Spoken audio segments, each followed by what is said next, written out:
वालेकुम, नमस्ते, सत श्री अकाल। तो कैसे हैं आप सब? उम्मीद करता हूँ सब ठीक ठाक होंगे। मेरी दुआ है आप हमेशा हंसते रहें, मुस्कुराते रहें, हमें अपना प्यार दिखाते रहें। मेरा नाम है साबिर सुल्तान जी, मेरा नाम है बाबर सुल्तान। और मेरा नाम है सादिक और आप देख रहे हैं हमारा YouTube चैनल। हाजिर एक नई और एक्साइटिंग वीडियो के साथ। शार्क टैंक और ये Lenskart anti Hindu controversy explain Shyam Sharma की वीडियो है। ये हुआ क्या है कि जो एक औरत है और उसने कहा है कि जैसे वो लोग होते हैं फ़वाइद बताते हैं, डॉक्टर ये वो इन चीज़ों का फ़ायदा है, मेंटल हेल्थ पे ये वो, तो उसने बताया है कि नमाज के ये फ़वाइद है। तो उसके पीछे काफ़ी सारा कंट्रोवर्सी बन रही है। तो मिलकर देखते हैं वीडियो है क्या और फिर उस पर करेंगे अपना रिएक्ट। हमारे रिव्यूज़ जानेंगे, वीडियो को पूरा देखिए। और अगर आप हमारे चैनल पर नए हैं, चैनल को लाइक कीजिए, सब्सक्राइब कीजिए, बेल आइकन प्रेस करना मत भूलिएगा। चलिए फिर शुरू करते हैं। देखिए, मैं रिलैक्स कर रहा था, तभी जनता की पुकार आई कि यार ये शार्क टैंक वाले लोगों के साथ चल क्या रहा है। इस सैटरडे मैंने बहुत मजे से ईद सेलिब्रेट की with some of my closest friends and पता है उन्होंने मुझे बताया कि नमिता तुम हेल्थ के बारे में इतना बताती हो, do you know the health benefits of नमाज? And it's truly incredible. Number one, it's a full body exercise. So good for flexibility, blood circulation improve होता है, great for your joints and knees. है जी? संस्कारी, आय हाय हाय, सभ्य संस्कारी, पक गई हूँ मैं ये वर्ड सुन के। You know, people think कि यार साड़ी पहन के पूजा करो तो संस्कारी होते हैं. That's not true. संस्कार is about having a kind heart and just being full of grace and gratitude. Excuse me. Lenskart's dress code policy sparked an internet-wide outrage. Under the dress code, female staff were asked to wear hijab, but it forbid them from wearing bindi, tilak, or any forms of vermilion at work. है जी, हालत ये हो गई है कि लोग meme बनाने लग गए हैं कि लेंसकार्ट के चश्मे पहनने के पहले और पहनने के बाद दुनिया ऐसी दिखेगी। ये सारी कंट्रोवर्सी देख के TCS खुश हो रहा होगा कि भाई लेंसकार्ट तूने सारी कंट्रोवर्सी अपने सर पे ले ली, मेरे से टेंशन थोड़ा सा हट गया, मुझे जो 72 हुरे मिलने वाली हैं उसमें से 100% पीयूष बंसल को गिफ्ट कर दूंगा। लेकिन ये सारा अत्याचार सुनकर मैंने नोटिस किया कि कॉर्पोरेट इंडिया में भैया चल क्या रहा है। ये सिर्फ TCS की बीमारी नहीं है। याद करिए कुछ साल पहले जब फैब इंडिया ने दिवाली को जश्न रिवाज बना दिया था, सालों से हमने काफी सारे अजीबो गरीब इंडियन एड्स देखे हैं जो एक कम्युनिटी के ऊपर टारगेटेड रहते हैं, और अब शार्क टैंक के ओनर्स इस तरह की बकचोदी पेल रहे हैं। इसीलिए मैंने सोचा कि यार इस वीडियो के लिए स्पेशल फोर्सेस बुलानी पड़ेंगी, क्योंकि अंधेरी रातों में सुनसान राहों पर फालतू की बकचोदी और प्रोपेगेंडा मिटाने को एक मसीहा निकलता है जिसे लोग इंटरनेट दरोगा कहते हैं। तो आइए इन शार्क टैंक के होस्ट को कटघरे में खड़ा करते हैं, इनकी चार्ट शीट निकालते हैं और इनके क्राइम्स को डिटेल में एनालाइज करते हैं। Welcome to episode 1 of internet Daroga. Hello, Shyam Sharma show के इस एपिसोड में आपका बहुत बहुत स्वागत है। मैं हूं सेकुलरिज्म का दरोगा श्याम शर्मा और आप सबको एक सेकुलर प्रणाम। देखिए, दुनिया में या अपने करियर में सक्सीड करने के लिए बहुत लोग आप देख रहे हैं बकचोदी कर रहे हैं, चाहे फैब इंडिया हो, चाहे लेंसकार्ट हो, चाहे नमिता थापड़ हो। लेकिन अपने करियर में, अपनी जिंदगी में सक्सेसफुल होने के लिए सिर्फ बकचोदी करने की जरूरत नहीं होती। एक्स्ट्रा स्किल्स सीख कर भी आप सक्सेसफुल हो सकते हैं। जो दुनिया के बेस्ट वेब डेवलपर्स हैं अब सिर्फ कोड ही नहीं लिख रहे, वो AI के साथ काम भी कर रहे हैं, उन्हें प्रॉम्प्ट कर रहे हैं, उनके साथ बिल्ड कर रहे हैं।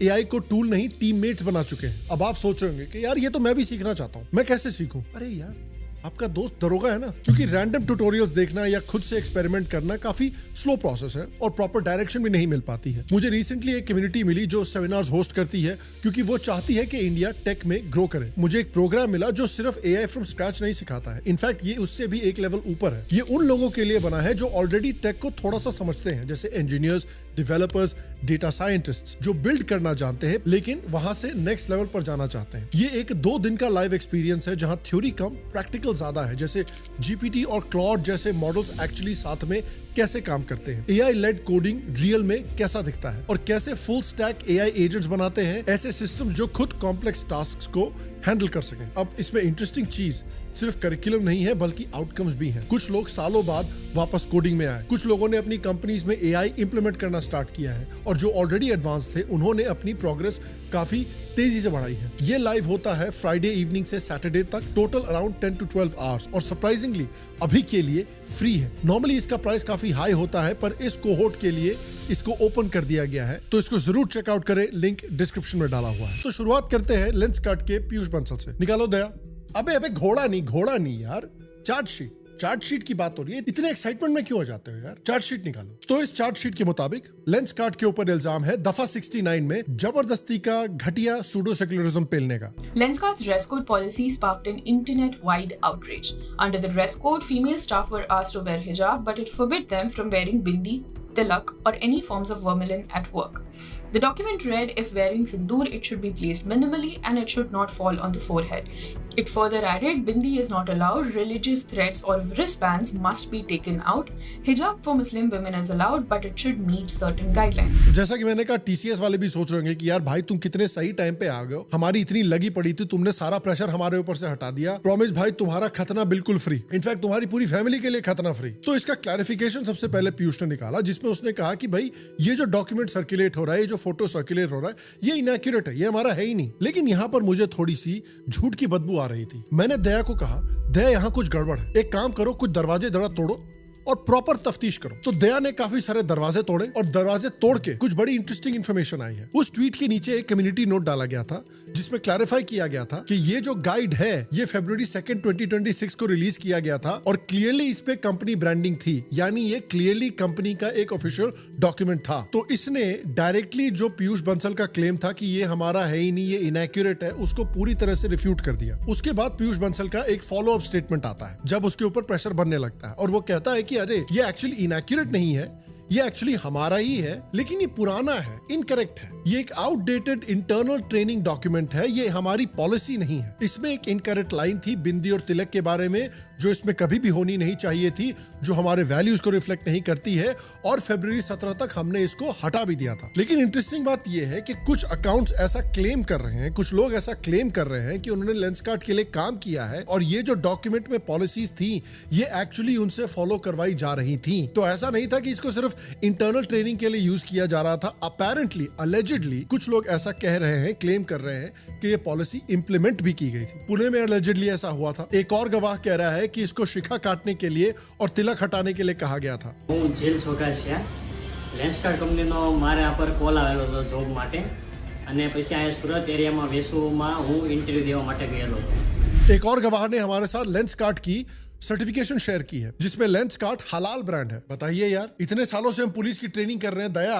कभी तुमने सुना है कि चश्मा हलाल होता है? चश्मे में हलाल या हराम क्या होता है यार, मुझे तो समझ में ही नहीं आ रहा। हो सकता है इसीलिए मीम बनाया गया है ना कि चश्मा लगाने के पहले अर्थ आपको गोल दिखती है, चश्मा लगाते ही अर्थ आपको फ्लैट दिखने लगती है। लेकिन जैसा कि मैंने कहा, मैंने दया को कुछ दरवाजे तोड़ने के लिए कहा था। अनफॉर्चुनेटली दया कुछ ज्यादा ही एक्साइटमेंट में आ गए, उन्होंने कुछ ज्यादा ही दरवाजे तोड़ दिए। लेकिन इनकी ओवर एक्साइटमेंट की वजह से हमें और कुछ फ्रेश इंफॉर्मेशन निकल के आया है और वो है पीयूष जी की पत्नी के बारे में। पीयूष जी की पत्नी ने अपना एक्स डिलीट कर दिया है हाल में ही, ये सारे आउटरीच होने के बाद। इन्वेस्टिगेशन के बाद पता चला है कि बंसल जी की जो पत्नी है वो काफी बड़ी राम विरोधी हैं। उन्होंने श्री राम के बारे में, हिंदुत्व के बारे में काफी इंटरेस्टिंग चीजें लिखी हैं। इनफैक्ट इनका एक पुराना ब्लॉग पोस्ट है जहां पर ये भारत की लड़कियों को पाकिस्तान के लड़कों से शादी करने के लिए एनकरेज कर रही हैं। मुझे समझ में नहीं आ रहा कि ये दूसरों को एडवाइस दे रही हैं, लेकिन इन्होंने खुद ये एडवाइस क्यों नहीं फॉलो की? इन्होंने इंडियन लॉ क्यों पकड़ लिया? तो सारे गवाह, सबूत, ट्वीट्स, करेक्शंस और हलाल सर्टिफिकेट को देखते हुए कानून ने पीयूष बंसल को दफा 69 के हिसाब से दोषी पाया है और दफा 69 में गिल्टी होने का एक ही पनिशमेंट है और वो है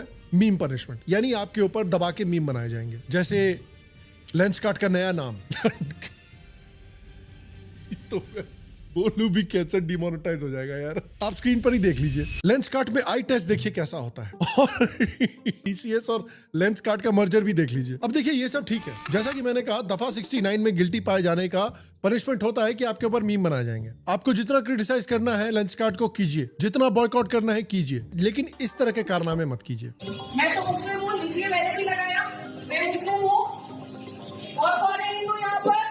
बाहर खड़े होकर आपको लेंसकार्ट को जितना गरियाना है गरियाइए। आप एक मैसिव ऑर्गेनाइज बॉयकॉट कैंपेन अगर चलाना चाहते हैं लेंसकार्ट के खिलाफ, वो चलाइए। आप अपनी पॉलिटिकल और सोशल पावर का इस्तेमाल कीजिए लेंसकार्ट को बॉयकॉट करने के लिए। लोगों को ये कन्विंस कीजिए कि आप लेंसकार्ट से मत खरीदिए चश्मे, लेकिन शॉप के अंदर जबरदस्ती घुस के आप एम्प्लॉइज को इंटिमिडेट नहीं कर सकते, ये लीगल नहीं है। ये ड्रेस कोड जो है ये एम्प्लॉइज की गलती नहीं है जो वहां पे काम कर रहे हैं बेचारे, ये गलती है इस कंपनी के टॉप एग्जीक्यूटिव्स की, टॉप लीडरशिप की। एम्प्लॉइज जो वहां पे बेचारे काम कर रहे हैं वो तो बेचारे सिर्फ अपना ऑर्डर फॉलो कर रहे हैं यार। उनको हरास करना, उनको इंटिमिडेट करना शॉप के अंदर घुस के, ये बिल्कुल गलत है। फिर आते हैं दूसरा केस। दूसरा केस क्या है दया? घोड़ा पॉकेट में रखो यार, चार्जशीट निकालो। अगली चार्जशीट आती है नमिता थापर जी पर। इनके ऊपर दफा 72 लगी है। हिंदुइज्म को अंधविश्वास बोलना और इस्लाम को बहुत साइंटिफिक बोलना। और ये जो मैडम है ये भी पीयूष बंसल की तरह ही शार्क टैंक की एक जज है। इनकी एक रील वायरल हो रही थी जिसमें ये नमाज के कई बेनिफिट्स क्या होते हैं उसको एक्सप्लेन कर रही थी।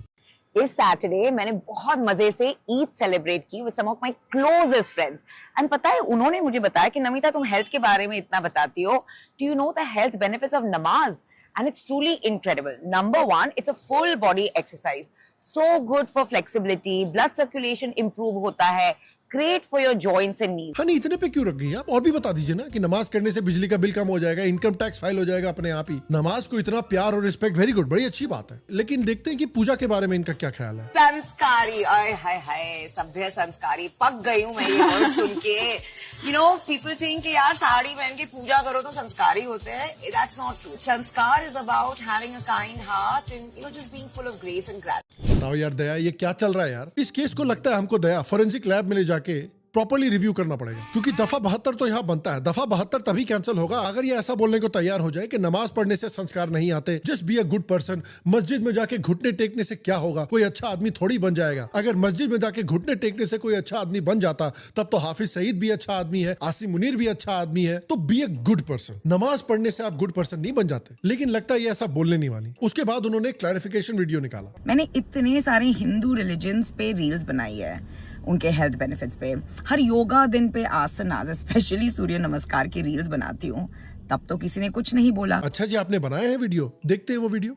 ओम भूर्भुवः स्वः तत्सवितुर्वरेण्यं भर्गो देवस्य धीमहि धियो यो नः प्रचोदयात्। एक मिनट, दया जरा रिप्ले करना है यार इसको। ओम भूर्भुवः स्वः तत्सवितुर्वरेण्यं भर्गो देवस्य धीमहि धियो यो नः प्रचोदयात्। मैडम, गायत्री मंत्र संस्कृत में चांट करना होता है, मंगोलियन में नहीं। इनका गायत्री मंत्र सुन के तो इस एंकर की याद आ गई मुझे। Күз кез күз, күш кеш күш, кір көр, күл кел көл, кілең қысқа сөз кім оқиды тез. Арқада алты арқар бар, қырқада қырық арқар бар, қырық арқарда ақ арқар бар, алты арқарда। अगर आप कहती हैं कि जो पायसनेस है वो अच्छा दिल रखने से आती है, क्लोथिंग से नहीं आती, रिचुअल से नहीं आती, आप अपने आप को एक फेमिनिस्ट मानती हैं जिनको अंधविश्वास में नहीं पड़ना चाहिए। भाई आप दिल अच्छा रखिए, बी अ गुड पर्सन, है ना? तो एक तरफ तो आप इस तरह का ज्ञान देती हैं हिंदू कम्युनिटी, दूसरी तरफ ये एक ऐसे फैशन ब्रांड में इन्वेस्ट करती हैं जो औरतों को और एक्स्ट्रा कवर करने के लिए एनकरेज करती हैं, जिसमें प्योर इस्लामिक क्लोथिंग है, जिसमें हिजाब है, अबाया है। भारत की तपती गर्मी में टॉप टू बॉटम कवर करने वाला स्विमिंग कॉस्ट्यूम बना रहे हैं लोग। फॉरएवर मॉडस्ट इंडिया का पहला मॉडस्ट क्लॉथिंग ब्रांड है जो सिर्फ कैजुअल वेयर ही नहीं, modest sports wear, modest office where और एज वेल एज हम लोग अब स्विम वेयर पर भी काम कर रहे हैं। Let's do it. ऐसी कंपनी में इन्वेस्ट किया जा रहा है। और देखिए, ये कोई इलीगल बात नहीं है, this is a legitimate business. इसमें इन्वेस्टमेंट करना कोई गलत बात नहीं है, बिल्कुल लेजिटिमेट है। लेकिन प्रॉब्लम क्या हो रही है कि जब हिंदुओं को ज्ञान फैलना होता है तो ये एकदम पेरिस की फेमिनिस्ट बन जाती हैं, और जब इस्लाम की बात होती है तो ये आईसिस वाइफ बन जाती हैं। इनको कंसिस्टेंसी से उतना ही प्यार है जितना समय रैना को रणवीर इलाहाबादिया से प्यार है।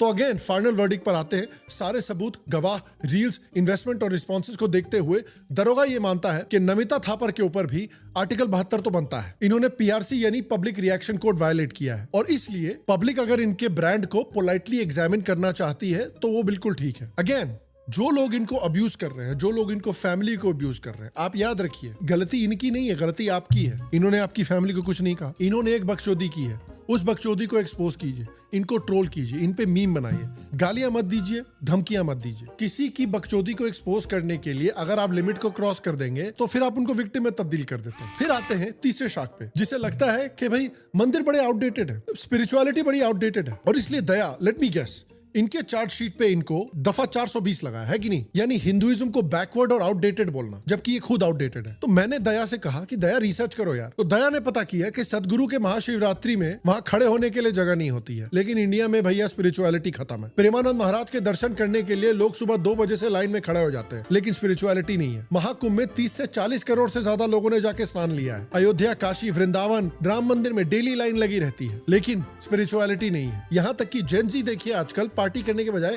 क्या कर रहा है। ऐसा ही लग रहा है कि जैसे कोई बहुत बड़ा कॉन्सर्ट हो रहा है। इस चलन को आज भजन क्लबिंग कहा जा रहा है। और यह खास तौर पर जैन जी के बीच तेजी से लोकप्रिय हो रहा है। लेकिन इंडिया में स्पिरिचुअलिटी खत्म हो गई है, कोई पूजा पाठ नहीं करना चाहता। और कमाल की बात तो ये है कि एक तरफ ये कहती है कि भाई पूजा पाठ कौन करता है, लेट इट बी, लेकिन दूसरी तरफ इस्लामिक स्टार्टअप को ये काफी सपोर्ट करती है। ये तो बड़ी अच्छी बात है, ये तो और भी करना चाहिए। उल्टा जब इन्होंने इस्लामिक स्टार्टअप में इन्वेस्ट किया और उस फाउंडर को हक करने की बात कर रही थी, फाउंडर ने मना कर दिया कि ये हमारे इस्लामिक कल्चर का पार्ट नहीं है। आपको विनीता ने इन्वेस्टमेंट दी, एंड में उन्होंने बोला कि क्या मैं आपको हक कर सकती हूँ, आपने पोलाइटली मना कर दिया। बट ऐसा क्यों, मना क्यों करा आपने? हमारा एक कल्चर है जहाँ पे हम लेडीज से ज्यादा करीब नहीं होते वुमन से। बताइए यार, जिस आदमी को 4-4 बीवियां रखने की परमिशन है, वो आपको मना कर रहा है कि हम गले नहीं लगेंगे। 100% गिल्टी अंडर सेक्शन 420। और ये देखिए लेटेस्ट रिमाइंडर है कि कैसे कॉर्पोरेट इंडिया जो है वो पूरी तरह से इन्फेस्ट हो गया है एक सर्टेन आइडियोलॉजी से पिछले कुछ डेकेड्स। हमने आपको पिछले कुछ सालों में कुछ एड्स भी दिखाए थे जो इन कॉर्पोरेशंस ने निकाले हैं, जिनको आप यहाँ पर देख सकते हैं। मैं कोई दान करने की चीज हूँ, क्यों सिर्फ कन्यादान, कन्या मान। नमाज पढ़ कर आता हूँ, बाद में रंग पड़ेगा। अपनेपन के रंग से औरों को रंगने में दाग लग जाए तो दाग अच्छे। One of the pictures featured a model in a black bra, wearing a bindi and sporting a Mangal Sutra and neck piece from his jewelry collection. आज अगर हमारी टीम छक्के छुड़ाती है तो हम भी पटाखे छुड़ाएंगे, लेकिन कहाँ? सोसाइटी के अंदर, रोड गाड़ी चलाने के लिए, पटाखे जलाने के लिए नहीं। और अनफॉर्चुनेटली ये बीमारी सिर्फ इंडियन कॉर्पोरेशंस की नहीं है। ये बॉलीवुड में सेम बीमारी हम कवर कर चुके हैं, इंडियन मीडिया में सेम बीमारी है, इंडियन एकेडमिया में सेम बीमारी है। ये वो बीमारी है जो इंडियन साइकी से धीरे धीरे निकालनी पड़ेगी, तभी इंडिया एक हेल्थी देश बन पाएगा। लेकिन देखिए, इन सबको देखते हुए भी एक मैं पीएसए देना चाहता हूँ। मैंने आपको जेनजी का वीडियो दिखाया कि कैसे जेनजी में स्पिरिचुअलिटी और डेवलप हो रही है, जेनजी स्पिरिचुअलिटी में और इन्वॉल्व हो रहा है ओपनली और पब्लिकली पिछली जनरेशन के कंपैरिजन में। ये क्लियरली एक इंडिकेशन है कि पिछले 10-12 सालों में इंडियन सोसाइटी काफी बदली है। हिंदुइज्म और हिंदू स्पिरिचुअलिटी जो 10-12 साल पहले क्रिंज माना जाता था, अब क्रिंज नहीं रहे। बीजेपी और हिंदुत्व की वजह से बहुत सारे लोग, खासकर यंग इंडियंस, एक स्पिरिचुअल ट्रांसफॉर्मेशन से गुजर रहे हैं, अपनी रूट्स और अपने कल्चर पे ज्यादा प्राइड फील कर रहे हैं। इसीलिए जो लोग शार्क टैंक जजेस से नाराज हैं, उन्हें ये डेवलपमेंट समझनी जरूरी है। देखिए, आउटरीच करना सही है, लेकिन एक लिमिट तक। 2016 में आउटरीच करना सही था क्योंकि तब सोसाइटी मोस्टली एंटी हिंदू थी, लेकिन अब सिर्फ आउटरीच करते रहना काफी नहीं है और इन लोगों को हरास करना ठीक नहीं है। हम क्लियरली देख रहे हैं कि बीजेपी और हिंदुत्व की वजह से एक यंगर पॉपुलेशन में सिग्निफिकेंट गेन्स हुए हैं। तो अब हमारा काम क्या है? हमको यंगर जनरेशन को अब एक विजन देनी है जिसे वो और आने वाली जनरेशंस अगले कुछ डेकेड्स तक पकड़ के चल सके और अपनी कल्चर में प्राइड फील करते रहे। और वो कैसे होगा? वो सिर्फ आउटरीच से नहीं होगा। आपको दूसरी साइड को एक तो आउट मीम करना पड़ेगा, दूसरा अपना एक पॉजिटिव विजन प्रेजेंट करना पड़ेगा यंगर जनरेशन के लिए। फॉर एग्जांपल, आदित्य धार को देखिए, राजामौली को देखिए, ऋषभ शेट्टी को देखिए।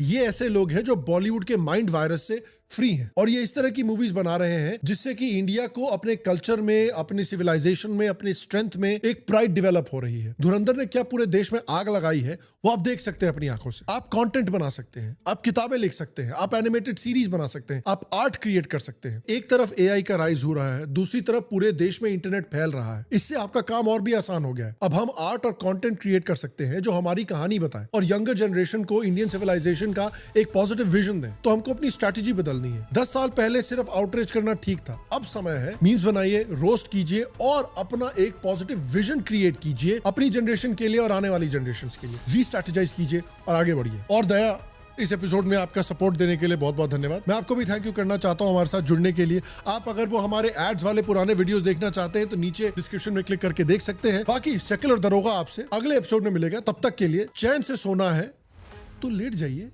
और आप सबको एक सेक्युलर प्रणाम। जी तो व्यूअर्स, वीडियो में देखा वीडियो था कुछ इस तरह के सेंटीमेंट लोगों की तरफ से, लोगों के जज्बात को भड़काने के लिए कुछ चीज़ें कि यहाँ पे कुछ जो हिंदू जो रिलीजन से जुड़ी हुई हैं, उनके रीति रिवाज से जुड़ी हुई हैं या कह लें कि उनके पहनावे से जुड़ी हुई हैं, उस पर कमेंट करना और उस पर बात कर रहे हैं। तो ये चीज़ें वाकई में नहीं होनी चाहिए कि आप किसी के लिबास पे तनकीद कर रहे हो, या आप साड़ी नहीं पहन सकते, आप बिंदी लगा के ऑफिस में नहीं आ सकते, आप वो जो इंडियन वो कलावा शलावा पहनते हैं वो नहीं पहन के आ सकते। तो हिजाब अलाउ किया है उन्होंने, हिजाब भी वो पूरा हिजाब नहीं, सिर्फ जो यहाँ पे सर ढका हो। तो चीज़ें यही है कि कहीं ना कहीं कुछ चीज़ें पॉजिटिव भी होती हैं और कुछ चीज़ें जो है वो नेगेटिव भी होती हैं, इम्पैक्ट डालती हैं। अब जो हेल्थ बेनिफिट ऑफ नमाज या उन्होंने ईद सेलिब्रेट कर ली, तो ये तो कोई गलत चीज़ नहीं है। तो जो चीज़ सच है हकीकत में, तो उस पर अगर कोई कमेंट करता है तो वो एक और तरह से वो चीज़ है उसको नेगेटिव में नहीं लेना चाहिए। हाँ, जो चीज़ें बैन कर दे, ये चीज़ें नहीं चलेगी जो हिंदू रीति रिवाज से जुड़ी हुई हैं, हिंदू सकाफत से जुड़ी हुई हैं, तो सनातन धर्म से जुड़ी हुई हैं, हाँ ये चीज़ें गलत है। ये इनके बारे में सोच समझ कर बोलना चाहिए, जो कि मुझे लगता है कि ये इन्होंने गलत किया है। हाँ, नमाज के हेल्थ बेनिफिट्स हैं और कई सारे ऐसे लोग जो मैंने हैं कि वो जब कहते हैं कि जब आप नमाज के लिए बैठते हैं, जब हम उसको इख्तिताम की तरफ लेके जाए, वो आपके गट हेल्थ के लिए बहुत बेहतरीन है, वो आपके जो ब्लड सर्कुलेशन है उसके लिए बहुत बेहतरीन है। और किसी ये एक बंदे ने नहीं कहा, वो बहुत सारे लोगों ने कहा कि काफी साइंटिस्ट ने ये सारी चीज़ें हैं। तो जो चीज़ें हैं वो हैं, उसको आप नहीं जुटला सकते और ना ही मिटा सकते। हाँ, आपका नमाज में इंटरेस्ट है या नहीं, कोई नहीं कहता कि आप नमाज पढ़ो या नहीं पढ़ो,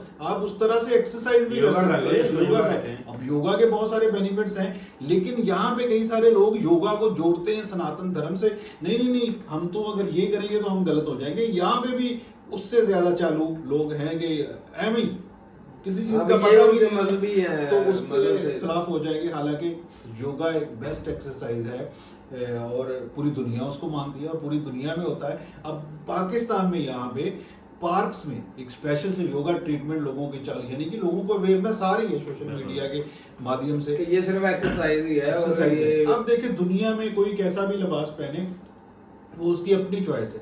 अब सऊदी अरेबिया में क्राउन प्रिंस ने ऐलान किया है कि यहाँ पे रहने वाली जो महिलाएं हैं उनकी अपनी चॉइस है कि वो किस तरह का लिबास पहनना चाहिए। अब उनका जो एक सिलसिला चल रहा है, जिस तरह का लिबास उनका जो पहनते हुए आ रही, अभी भी औरतें उसी तरह का ही लिबास पहन रही है। बहुत कम देखने में आया है कि जिन्होंने यूरोपियन स्टाइल को अपनाया हो, जिस तरह हम जीन्स शर्ट वेयर करते हैं। अब हमारे यहाँ पे अक्सर जो लोग हैं वो शलवार कमीज पहनते हैं और कंफर्टेबल भी हैं, ऑफिस में भी जाते हैं शलवार कमीज ही पहना होता है, कोई मसला नहीं। लेकिन कोई अगर जीन्स शर्ट पहना हुआ है या कोई पूरा ड्रेस पैंट या जिस तरह का वेस्टर्न लिबास से पहना हुआ है तो किसी को कोई दिक्कत उससे है नहीं, क्योंकि ये भी अब हमारा लिबास का हिस्सा ही बन गया है। तो ये सारी चीज़ें चलती हैं, इस पे कोई इतना बुरा बनाने वाले, लेकिन लोगों की ये खास करके सोच होती है कि किसी चीज़ को लेकर वो कमेंट करें और थोड़ा सा वो लाइमलाइट में आ जाए, थोड़ी सी जो सस्ती शोहरत है वो उससे हासिल हो जाती है। यहाँ पे भी बहुत सारे लोग हैं कि जो नमाज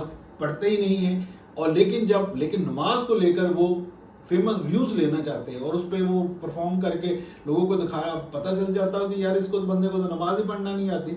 लेकिन ये है कि वो उससे अपने व्यूज वो ले जाता है, वो उसके डॉलर बन गए। ये वो आजकल सोशल मीडिया का दौर है तो हर चीज हर एंगल उसी तरह से ही दिखाया जाए। वो कहते हैं ना कि जो दिखता है वो बिकता है, वही बिकता है। तो यही सारी चीजें, लेकिन ये चीज होनी चाहिए ना कि जो लेकिन कभी किसी को टारगेट नहीं करना चाहिए। ये चीज है कि भाई आप देखिए हिंदू धर्म को लेकर, ना ही मुस्लिम को लेकर, ना ही किसी की नमाज को, ना ही किसी की होली को, ना ही किसी की दिवाली को, सबको उसके हिसाब से चलना चाहिए जैसा कोई जीना चाहता है। देखिए ये चीज है ना कि ये फॉर एग्जांपल अब नमाज के उन्होंने बेनिफिट्स बताए तो वो जो है वो मुस्लिम पे टारगेट करें, या उन्होंने जो वो बांधते हैं कलावा या वो तिलक लगाते हैं उस पे जो है वो टारगेट करें। दुनिया में कितने मजहब हैं, कितने ज्यादा मज़ाहिब हैं, लेकिन किसी को टारगेट नहीं करना चाहिए। हर मजहब यही बताता है कि दूसरे के मजहब को जो है वो आप बुरा भला ना करो, उस पर कंट्रोवर्सी ना करो। लेकिन ये है कि ये शोहरत पाने के लिए या वो बातें करनी जिससे दूसरे धर्म वालों को जो है वो अंदर से जलन हो या फिर ऐसी फीलिंग हो,